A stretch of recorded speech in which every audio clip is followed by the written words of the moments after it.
Sabrina Carpenter's Toxic Commando is Saber Interactive's 9 millionth co-op shooter, and Sabrina Carpenter's first video game. Now guys, I'm not the biggest fan of Sabrina. I know a lot of people like her sound, but it's not really my thing.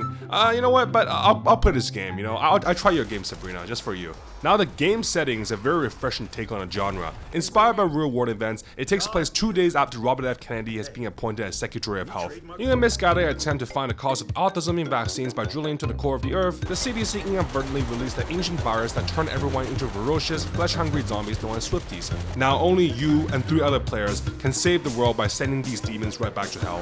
While the premise is interesting, the game kinda fucking sucks dick. The driving is probably the worst part of the entire game. The vehicles move at a snail's pace with some of the stiffest handling that make turns and maneuvers in close spaces incredibly frustrating. They also get stuck on tiny curbs and obstacles that can somehow run through metal gates and other vehicles like they're nothing. With the driving mechanics as dog shit as they are, it only made sense for Saber to make them take up half of every match you play. So essentially every game you gotta get through this stupid ass driving, which is a mix of post-release Cyberpunk and Death Stranding, before you can actually get to the fun zombie shooting part.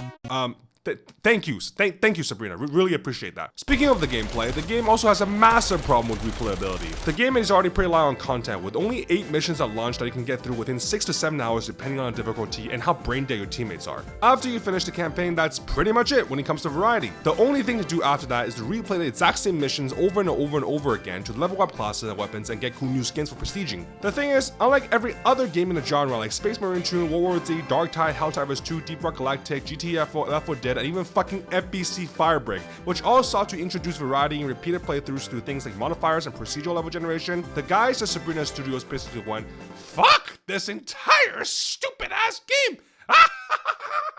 I'm putting no mechanics to make subsequent playthroughs feel fresh, so you end up with a short and repetitive game in which the only way to make future playthroughs feel different is by bumping up the difficulty. This is inexcusable with Saber, who should have more than enough experience at this point to know what makes these type of games work in the long term and what doesn't. And I know that at this point, someone has already gone into the comment section 1 minute into the video to type the whole entire, oh crappy, this is just one of those mindless fun games you play after cracking a few cans with the boys on a Saturday night. I also enjoy jingly keys and get an erection when playing Ubisoft games, so naturally I love this one as well, I tell you. Listen fucko, I'm not saying that every single game that comes out has to revolutionize the medium. Hell, I'm not even against these types of games at all. All I'm saying is that there's a right way to do live service games like these and a wrong way of doing live service games like these. And between these 2 options on a spectrum, Toxic Commando is all the way over here. I didn't even try. I have seen so many positive reviews on YouTube that just brushed away all of its glaring flaws because, oh, it's just a game you play for mindless fun, you guys, which just makes me think that either reviewers have been conditioned to accept mediocrity,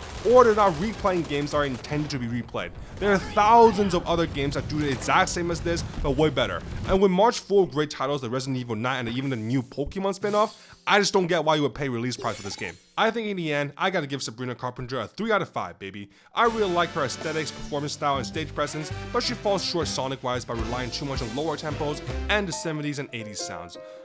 Oh, and Toxic Commando gets a 2 out of 5, stupid ass game.